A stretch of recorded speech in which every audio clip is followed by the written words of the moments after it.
My name is Emily Moore, and I am the soon-to-be former director of Innocence Project New Orleans. We are here tonight to celebrate the persistence of Innocence Project New Orleans.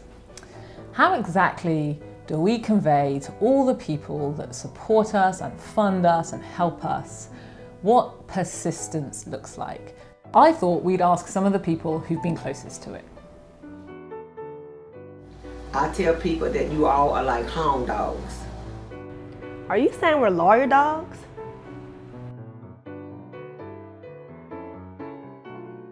I'm Jancy Hofel, and I'm a professor at Tulane Law School. I've been a professor at Tulane Law School for 20 years. I have seen IPNO from its very beginnings. This team goes through every document, they overturn every stone. Innocence cases are so much harder than guilty cases. Guess what? Nobody really loves innocent people until they've been proven innocent.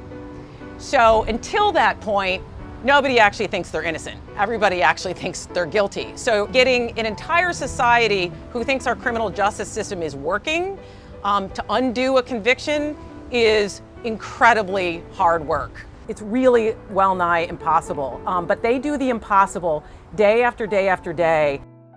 In the John Floyd case, we began looking at it in 2001 and were finally able to get him released last year in 2017.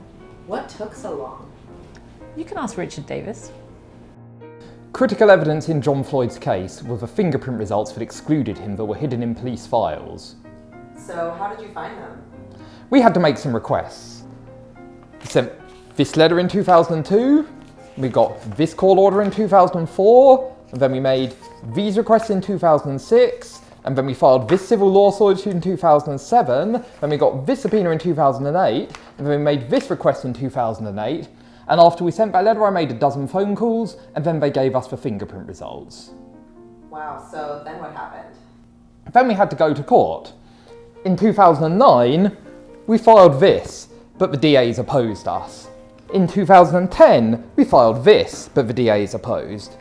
In 2011, we filed this, but the DAs opposed us. In 2012, we filed this, but the DAs opposed us. In 2013, 15, 16, and 17, we filed these, but the DAs still opposed. But John got out of prison. But the DAs are appealing to try and send him back to prison, so we also filed this, and the case is still going on.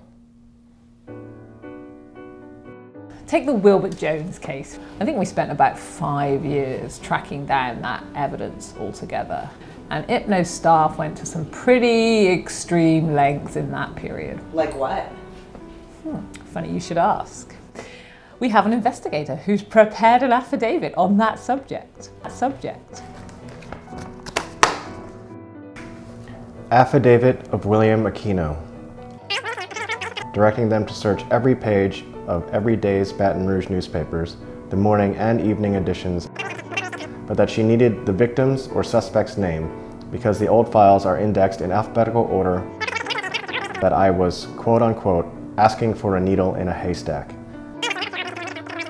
but stated that his office no longer had a microfilm machine, and I used these funds to buy a microfilm scanner. Had been unable to continue the microfilm cataloging project and had returned the microfilm scanner to IPNO. We examined each microfiche sheet in the cabinet, indicate that a total of 4,952 microfiche sheets were examined. It became clear that a physical search was required, stating that the requested incident report was located, provided for the first time the name of the perpetrator, Arnold Ray O'Connor.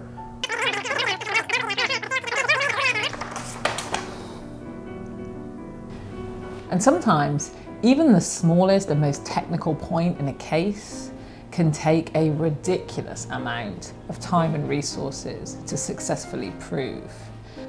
Sometimes that involves asking people to do unreasonable things.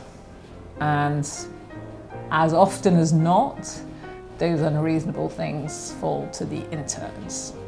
I first came to IPNO as an intern from the UCLA School of Law in the fall of 2012. And I ended up taking part in a 2-week stakeout of a disbarred attorney.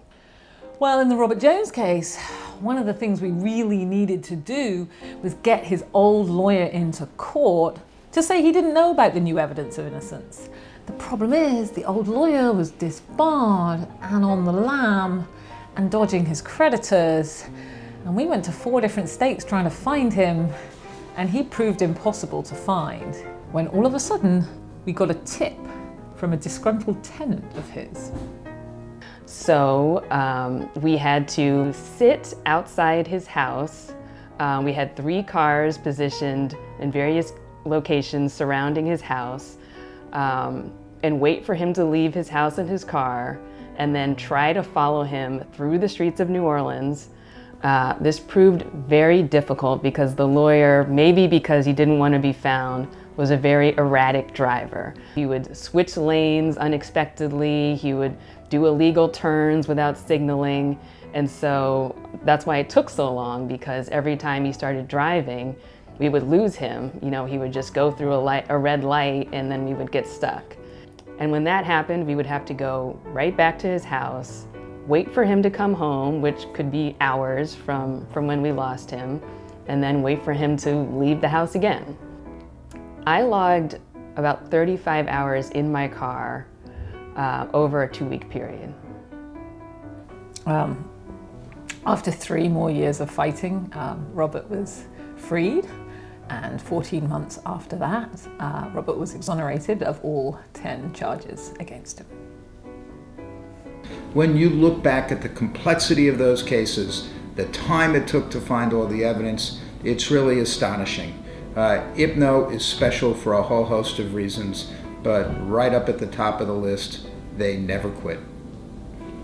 But really through it all, our persistence pales in comparison to the strength and the courage and the persistence that our clients and their families have shown through decades and decades and decades of torture.